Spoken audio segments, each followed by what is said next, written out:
வணக்கம் நண்பர்களே, எஸ்எஸ்எல் சத்சங்கம் உங்களை அன்போடு வரவேற்கிறது. நாம் வை ஜீசஸ்ன்னு பார்த்துட்டு இருக்கோம் இல்லையா? முதல் பகுதியில் நம்ம என்ன பார்த்தோம்? ஆண்டவர் ஒரு அற்புத உணவுன்னு பார்த்தோமா? அதில் ஆண்டவர் எப்படி நம்மளோட ஒரு உடன்படிக்கை செய்து கொள்கிறார். நம்ம அவ்வளவு இதுவாக இருக்கிறதில்ல, கஷ்டத்தில் இருக்கிறதில்ல, நமக்கு ஒரு உதவி இருக்கிறது, ஒரு உடன்படிக்கை உதவி இருக்கிறது, ஒரு மரியாதைக்குரியவராக நாம் அடையாளப்படுகிறோம் அப்படின்னு சொன்னோம். அப்புறம் ரெண்டாவது பகுதியில் நாம் என்ன பார்த்தோம்? ஒரு அடிமை ஒரு சகோதரனாக மாறுகிறத பார்க்குறோம். இதில் சீனாய் மலை, சியோன் மலை அப்படின்னு நம்ம பார்க்குறோம் இல்லையா? ஆமாம். இப்போ அது ஒரு எப்படி ஒரு அடிமை சுயாதீனன் அப்படிங்கிற ஒரு வித்தியாசம் இருக்குது அப்படிங்கிறத நம்ம பார்க்குறோம் இல்லையா? சரி, அது கலாத்தியர் புஸ்தகத்தில் வருது. சரி, அப்புறம் மூன்றாவது பகுதியில் ஒரு நற்செய்தி அப்படின்னு நம்ம பார்க்குறோம். நாம் பழைய நிலைமையில் இல்லை, தீமை மேற்கொள்ளப்பட்டது அப்படின்னு நம்ம பார்த்தோம் இல்லையா? அப்புறம் நாலாவது பகுதியில் நாம் ஆண்டவருடைய என்ன பார்த்தோம்?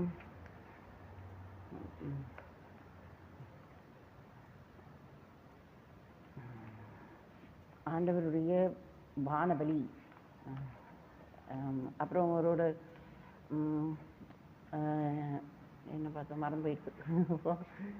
சரி, நம்ம பார்த்தோம். இப்போ இன்றைக்கி நாம் ஸ்பிரிச்சுவல் ரன், அதாவது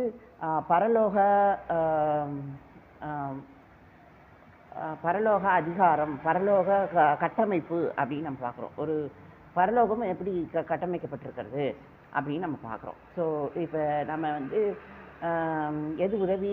நாம் அடிமைத்தனத்திலிருந்து நீங்கி வருவதற்காக வனாந்திர பலிபீடம் நம்மளை தயார்படுத்தினது, இதுதான் உதவின்னு நம்ம பார்க்குறோம். இதில் ஆண்டவர் நம்மளாண்ட ரொம்ப மரியாதையாக உடன்படிக்கை செய்து வந்தார் அப்படிங்கிறத நம்ம பார்க்குறோம். ஸோ இப்போ ஒரு உடன்படிக்கை அன்பு எப்படிப்பட்ட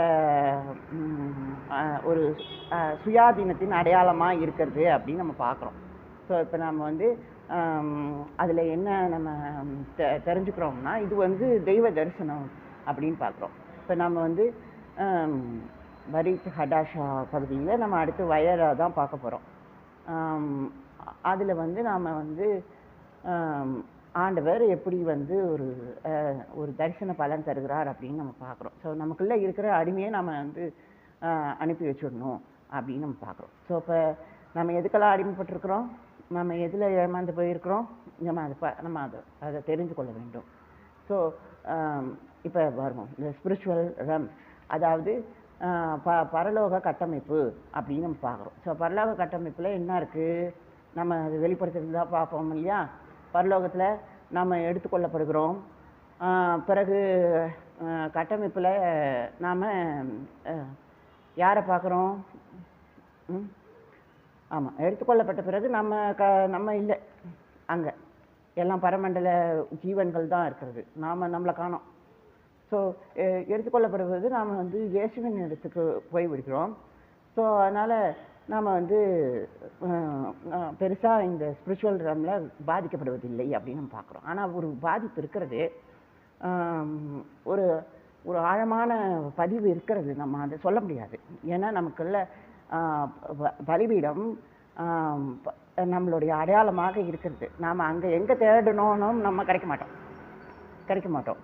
ஆனால் நம்ம பலிபீடத்தில் தேடணும். பலிபீடத்தின் ஆன்மாவாக நம்ம அங்கே அடையாளப்படணும். ஸோ அது என்ன, ஒரு அச்சீட்டு தானே, ஒரு சாதனை தானே, ஒரு அடுப்பு தானே, அங்கே போய் நம்மளை தேடணுமா அப்படின்னு நீங்கள் கேட்கக்கூடாது. ஏன்னா நம்மளோட இடம் அங்கே தான் இருக்குது. அப்படி நம்ம பார்க்கணும். சரி, இப்போ அதை விடுங்க, சத்சங்கத்துக்கு வருவோம். ஸோ இப்போ இந்த ஸ்பிரிச்சுவல் நம்ம பார்க்குறோம் இல்லையா? ஸோ கிரியேஷன், இங்கே சத்சங்கத்தில் கிரியேஷன் இந்த ரிஷிகள் எல்லாம் ஆரம்பிக்குது. அந்த பரம்பொருள் அந்த மாதிரி ஒரு செட்டப்லாம் இருக்குது. ஸோ இப்போ அதில் நிறையா உலகங்கள்லாம் இருக்குது, நிறையா டிஃப்ரென்ஸ் இருக்குது, நிறையா சிமிலாரிட்டிஸ் இருக்குது. எல்லாருமே சகோதரர்களாக இருப்பாங்க. அதில் இந்த தேவர்கள், அசுரர்கள் அப்படிலாம் இருக்குது. ஸோ ஸோ அப்புறம் அதில் வந்து சில அந்த கீழான அசுர இனத்துலேயும் கூட சில உட்பிரிவுகள்லாம் இருக்குது. ஸ்னேக்ஸு, அப்புறம் இன்னும் நிறையா இருப்பாங்க, ராட்சசர்கள் அப்படிலாம் இருப்பாங்க, அப்படி இருப்பாங்க. ஸோ இப்போ நம்ம கேட்போம். இப்போ ஒரு மனிதன் இருக்கிறான், அவன் பேர் என்னன்னு கேட்டீங்கன்னா பார்கவ சுக்ராச்சாரியார் அப்படின்னு. நீங்கள் பார்க்கலாம், நீங்கள் கிரீக் ஸ்டோரியெல்லாம் கேட்டிருக்கணும், அப்போ தான் நான் பேசுகிறது உங்களுக்கு புரியும். ஸோ நீங்கள் இதை புதுசாக கேட்குறீங்கன்னா லேர்ன் அபவுட் தட், பிகாஸ் எல்லாத்தையும் என்னால் சொல்லிட்டு இருக்க முடியாது. So I am speaking about the Lord's realm, not about the story. So நம்ம வந்து எப்படி நம்ம இதில் வந்து ஆண்டவருடைய இந்த பரமண்டல விஷயத்தில் நம்ம எங்கே இருக்கோம், எந்த நிலைமையில் இருக்கோம் அப்படிங்கிறத நம்ம பார்க்கணும். நமக்கு எவ்வளவு உயரிய ஸ்தானம் கொடுக்கப்பட்டிருக்கிறது, ஆனால் நாம் இதில் எவ்வளவு ஃப்ரெஜைலாக, அதாவது எவ்வளவு மெலினமாக உடைஞ்சு போகக்கூடிய ஒரு இடத்துல இருக்கோங்கிறத நம்ம பார்க்கணும். ஸோ அப்போ பார்க்கலாம், நம்மளை வந்து பலிபீடத்தில் நமக்கு ஸ்தானம் இல்லைன்னா நம்ம எங்கே இருப்போம்? ஸோ இப்படி ஒரு பரம கூடாரம் நமக்கு இல்லைன்னா நாம் எங்கே இருப்போம்? ஸோ இப்போ நீங்கள் கூடாரம்னு சொல்லிட்டீங்க, we claim ourselves as a Jewish Christian. Okay, தென் கூடாரத்தில் பலிபீடம், அடுத்து வெங்கல தொட்டி, அப்புறம் பரிசு ஸ்தலத்துக்கு நம்ம போக போகிறோம், அங்கே அப்பா மேசை இருக்கிறது, தூபபீடம், இப்படியெல்லாம் நம்ம ட்ராவல் பண்ண போகிறோம். ஸோ முதல்ல நம்ம பலிபீடத்தை பரிசுத்தப்படுத்துகிறோம். ஸோ கூடாரம் ஒரு ஆட்டை ஒரு பலியை கொடுத்து பலிபீடத்தை பரிசுத்தம் பண்ணி ஆயிட்டுரு. சரி, அதுக்கு வானத்து அக்னி வந்துச்சு, ஓகேயா? இப்போ பலிபீடம் பரிசுத்தம் ஆகிடுச்சு, பலி நடந்துட்டு. ஆனால் அதுக்கப்புறம் இப்போ நம்ம அப்போ சொல்லணும், அப்போ சுட்டு சமூகத்துக்கு கொண்டு போகணும், பலிபீடத்தில் சுட்டு நம்ம சமூகத்துக்குள்ளே கொண்டு போகணுமா? கொண்டு போய் அப்புறமா சமூக தப்பங்களை நம்ம வந்து தூபத்தோடு சேர்த்து சமூக தப்பங்களை பார்த்து அப்புறம் மகாபரிசுத்தலத்துக்கு நம்ம பரிசுத்தப்படுத்துவோம். ஸோ அங்கே சமூக தப்பங்கள் ரொம்ப மஸ்ட்டு. ஸோ பரிசுத்த ஸ்தலத்தில் ஸோ இப்போ நம்ம அதை ஆரம்பித்து வைக்கக்கூடியது அந்த யாம் கிப்பூருங்கிற பாவ நிவாரண நாளின் அந்த பரம அக்னி. ஸோ இப்படி தான் இருக்குது. இப்போ நாதாபதியும் சொல்கிறவங்கோ இந்த பாவ நிவாரண நாளின் அக்னிக்காக காத்திருக்காம அவர்கள் பழைய அக்னி முன்னாடியே வந்த ஒரு யாம் கிப்பூரில் வந்த அந்த அக்னியை அவங்க வீட்டில் வச்சுருந்தாங்கோ, அவங்க அடுப்பில் வச்சுருந்தாங்கோ, அதை கொண்டு வந்தாங்கோ. அது வந்து அந்நிய அக்னியாக இருக்குது. ஸோ அதனால் அவங்க வந்து அதை செலுத்த முடியல, ஏன்னா நேரம் போயிட்டுருக்குது, நம்ம செலுத்தணும்னு அவங்க வந்தாங்களாம். இதில் அவங்களுக்கு ஒரு சிறிய குறிப்பு இருக்குது. அவங்க வந்து அந்நிய அக்னின்னு சொல்லும்போது அவர்களே அக்னியாக இருந்தாங்களாம், அவங்க குடிச்சிட்டு வந்துருந்தாங்களாம்.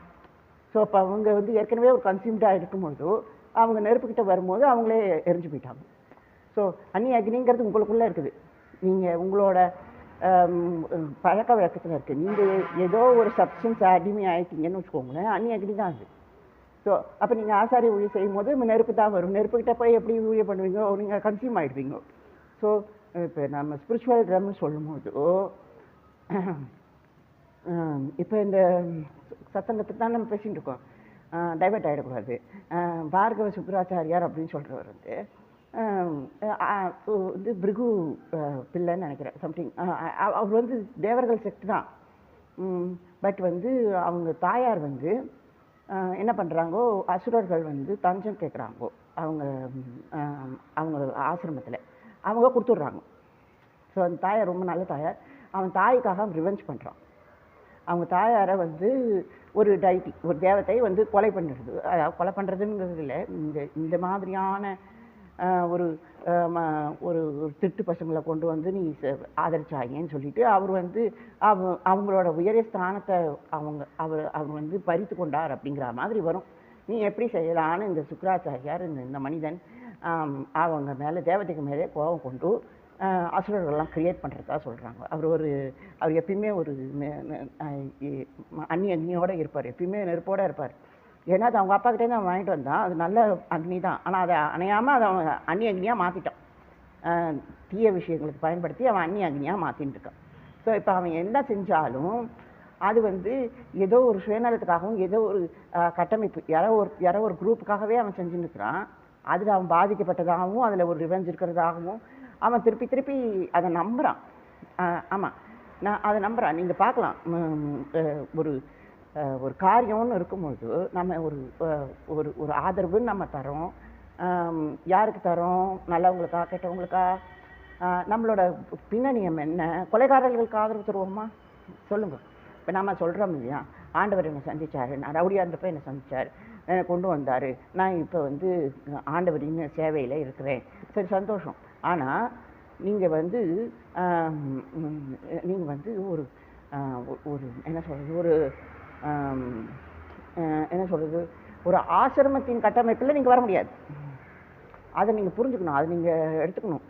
ஒரு ஒரு உதவி அப்படின்னு சொல்லும்போது அது இன்னொருத்தவங்களுக்கு உபத்திரவமாக போயிடக்கூடாது. ஸோ அப்படி ஒரு இது இருக்க ஒரு கஷ்டம் இருக்குது. ஆனால் நீங்கள் பார்க்கலாம் இதில் வந்து ரெண்டாவதாக வர தலைமுறை ஏமாந்து போயிடுது. எனக்கு எது நல்லது கெட்டதுன்னு பார்க்க முடியாமல் நமக்கு வந்து இதுக்கு கெட்டதே பரவாயில்லைங்கிற மாதிரி சேர்ந்துக்கிட்டு இவர் வந்து நிறைய அசுரர்களை உண்டு பண்ணுறாரு. இதுதான் வந்து நீங்கள் பார்க்கலாம், இந்த ஸ்பிரிச்சுவல் ரெம் அப்படிங்கிற அந்த கட்டமைப்பையே இவர் தான் அதிகமாக இந்த ஸ்டோரியிலே இவர் ரொம்ப வருவார். ஆனால் பாருங்கோ, இதில் ஆச்சரியமான விஷயம் என்னன்னு கேட்டிங்கன்னா, அவர் ரொம்ப பெரிய பராக்கிரமசாலி. அவர் எப்பயுமே ரொம்ப தனியான இடத்துல இருப்பார். ரொம்பவே அணுக முடியாத இவர் யாரை இவர் கிரியேட் பண்ணாலும் என்ன பண்ணாலும் இவருக்கு பாதிப்பு இருக்காது. இவர் எப்பயுமே அந்த டிவைன் கூட கனெக்ட் ஆகி அவர்கிட்ட ரொம்ப பாதுகாப்பாக இருப்பார். In fact he has blessed with some kind of real issue. நீங்கள் பார்க்கலாம், அவர்கிட்ட நிறைய செயற்கரிய செயலாக இருக்குது. ஒரு பேர் என்ன, நித்திய சஞ்சீவினி மந்திரம்னு ஒன்று வச்சுருப்பார். செத்து போனவங்கெல்லாம் எழுப்பி விட்டுருவார். ஸோ நீங்கள் என்ன தான் யுத்தம் பண்ணாலும் அவ்வளோ ஜென்மாந்திரங்களாக யுத்தம் பண்ணுற மாதிரி, அதாவது பல வருடங்களாக பல தலைமுறைகளாக யுத்தம் பண்ணுகிற மாதிரி ஆகிடும் அப்படிங்கிற மாதிரி இவர் கதையில் வர்றது. ஏன்னா மரணம், அது ஏதோ ஒரு மரணம் ஏதோ ஒரு மந்திரத்தால் மேற்கொள்ளப்பட்டதுங்கிற மாதிரி வரும். ஸோ இப்படி இல்லை காரியம் என்னன்னு கேட்டிங்கன்னா, நம்ம ஒரு நேரத்தில் நம்ம ஏமாந்து போயிடுறோம். ஆமாம், ஒரு அறிக்கை தான். நான் சொல்கிறது தான் ஏமாந்து போயிட்டே நான் சொல்கிறது தான். ஏமாந்து தான் போயிட்டோமே, இப்போ என்ன அதனால் ஒன்றும் இல்லை. ஆனால் இந்த வேதனையின் செயல் எங்கேருந்து வருதுங்கிறது முக்கியம். உங்களோட ஸ்தானம் எங்கேங்கிறது முக்கியம். நீங்கள் வந்து பலிபீடத்தின் ஸ்தானத்தில் இருந்துட்டு ஏமாந்து போயிட்டேன்னு சொன்னீங்கன்னா அது உண்மையாகவே இருக்கும் கண்டிப்பாக. ஆமாம், இப்போ அந்த மாதிரியான பலிபீடத்து மனிதன் என்ன பேசுகிறானோ அதுதான் உண்மை. ஸோ அப்போ அவன் ஏமாந்துட்டேன்னு சொன்னால் அவன் ஏமாந்துட்டான். ஆனால் இந்த பலிபீடம் பயன்படுத்தப்படுகிறது, அதான் பார்க்குறோம். வல்லமையான தூதன் ஒருவன், அவன் வந்து எனக்கு கடல்லையும் நிலத்துலையும் ஒரு கால் வச்சுருக்கான். அவன் வந்து இந்த பலிபீடத்திலிருந்து அவன் அந்த மாதிரி ஸ்டெப் பண்ணி படியேறி வந்து இந்த பலிபீடத்திலிருந்து அக்னியை எடுத்து அதை வந்து பூமியில் இடுகிறான். ஸோ அப்போ பார்க்கலாம், நீங்கள் பலிபீடத்தின் ஸ்தானத்தில் இருந்தீங்கன்னா பலிபீடம் தான் உங்களுக்கு உதவி செய்ய முடியும், மனிதர்களாக உங்களுக்கு உதவி செய்ய முடியாது. இது ஒரு அறிக்கை. நீங்கள் ஜூயிஷ் கிறிஸ்டியன், ஆமாம், நீங்கள் யூ ஆர் என்ன சொல்கிறது, you are to do this. இதை நீங்கள் சம்பிரதாய விஷயத்தை நீங்கள் செய்யணுங்கிற விஷயம் இருக்குது. ஆமாம், நீங்கள் பதில் சொல்லணுங்கிற விஷயம் இருக்குது. உங்கள் ஸ்தானமும் பலிபீடம் தான். அவ்வளோ உன்னதமான ஸ்தானம் இருந்தும் நீங்கள் வந்து ஏதோ ஒரு தூதன் கொண்டு வந்து பயன்படுத்தணுங்கிற நிலைமையில தான் இருக்கிறீங்க. ஆமாம், அவன் எடுத்துகிட்டு வந்து போடணும், அவன் எடுத்துகிட்டு வந்து பூமியில் போடணும் அப்படின்னு இருக்குது. ஸோ அது அப்போ கர்த்தர் உண்டு, வார்த்தை உண்டு, தூதர் உண்டு, அவர் அற்புதம் உண்டு. சரி, அதனால் எல்லாமே உண்டு. ஆனால் அறிக்கை அது முக்கியம். ஸோ ஏமாந்துட்டேங்கிற அறிக்கை இருக்கும்போது அது கஷ்டம்தான். என்ன பண்ணுறது, வேறு வழி இல்லையாண்ணா? சரி. ஸோ இப்போ வரும், இப்போ ஸ்பிரிச்சுவல் ரம்மில் நம்ம உறுதியாக இருக்கோமா, நமக்கு வாய்க்கும் செயலாக இருக்குதா? இப்போ பாருங்கள், இந்த நான் இப்போ உதாரணம் சொன்ன மாதிரி ஒரு ஒரு ஒரு தாழ்வு, ஒரு ஒரு இனம் அப்படின்னு தனியாக பிரித்து வச்சுடுறாங்க. இப்போ எல்லாத்துலேயும் அப்படி தான் இருக்குது. ஆமாம், இப்போ நம்ம வந்து ஒரு ஒரு ஒரு ஒரு சமூகமாக பிரிக்கப்படுகிறோம். ஆமாம், நமக்கு ஒரு இது கொடுக்கப்படுறது, நமக்கு ஏதோ ஒரு அடையாளம் கொடுக்கப்படுது. நம்ம என்ன யோசிச்சுக்கிறோம், நம்ம ஜாதி பாருங்கோ, இது வந்து கிறிஸ்தவங்கன்னா இந்த ஜாதின்னு நினைப்பாங்கோ, பாருங்கள் நாங்கள் அப்படிலாம் இல்லை, எங்கள் ஜாதியில் கிறிஸ்தவம் இருக்கிறாங்கோ அப்படின்னு நம்ம சொல்கிறோம். உண்மையிலே நீங்கள் சொல்லும்போது கிறிஸ்தவனே ஒரு ஜாதி ஆக்கிடுவான் அவன். நீங்கள் பார்க்கலாம், அவங்க ஜாதின்னு லிஸ்ட் பண்ணும்போது கிறிஸ்தவன் ஒரு ஜாதி. இப்போ அதுதான் நடக்குது சமீப காலமாக, ரொம்பவே மோசமாக அதுதான் நடக்குது. கிறிஸ்துவங்கிற ஒரு ஒரு ஜாதி அமைப்பாகவே அதை மாற்றி அவர்களை தனிமைப்படுத்தி, ஏன்னா அவங்க வந்து செல்ஃப் சஃபிஷியண்ட்டாக இருக்கிறாங்கோ, அவங்களால இதை ஹேண்டில் பண்ணிக்க முடியுங்கிற மாதிரி அவங்க நினைக்கிறாங்கோ, அவர்களின் உதவி அவர்களுக்கு கிடைக்கும்னு சொல்கிறாங்க. ஆமாம், அதுக்கு சுக்கராச்சாரியார் மாதிரி ஒரு ஆள் தான் வரணும். பிடிவாதத்தோட ஒரு தாய் அன்பு, ஒரு தாய் இதுவாகிட்டேன்னா என் தாயின் சபதம்ங்கிறாங்களே அந்த மாதிரி வந்தால் தான் உண்டு. So it's of a story, it's of some kind of அந்த அந்த அந்த ஸ்டோரிக்குள்ளே ரிலேட் பண்ணிட்டு அதுக்காக நம்ம வந்து புஸ்தகத்துக்குள்ளேயோ கதைக்குள்ளேயோ போயிட்டு அதுக்காக நம்ம வாழ்க்கையே மாறி போய் விடுவது போல் இருக்கும். ஆனால் எந்த புஸ்தகமோ எந்த கதையோ எந்த வாழ்க்கை இயல்போ நீங்கள் முடிஞ்ச வரைக்கும் விரைந்து உண்மை பேசுங்கள், துதி செய்யுங்கள். அதுதான் நாம் சொல்ல முடியும். ஏன்னா அதுதான் இந்த தூதனுடைய அடையாளம். அவன் என்ன பண்ணுறான், ஒரு உண்மையுள்ள செயலை செய்கிறான். அதாவது அவன் பலிபீடத்தை பயன்படுத்துகிறான். பலிபீடத்தின் ஸ்தானம் இது இல்லை, இதை தூக்கி கீழே போடணும் அப்படின்னு அவன் தூக்கி பூமியில் போடுகிறான். சரி போடுறான்னா சரி. இப்போ ஸ்பிரிச்சுவல் நீங்கள் எப்போ பாரு ஸ்பிரிச்சுவல் நீங்கள் ரொம்ப எப்பயும் இதிலே இருக்கிறீங்க, ஸ்பிரிச்சுவல்லே இருக்கிறீங்கோ அப்படின்னா. இல்லை, நான் அப்படிலாம் கிடையாது. But I do but I do have some kind of help with the book and with the support of a human help or support of brotherhood அப்படி இருக்குது எனக்கு.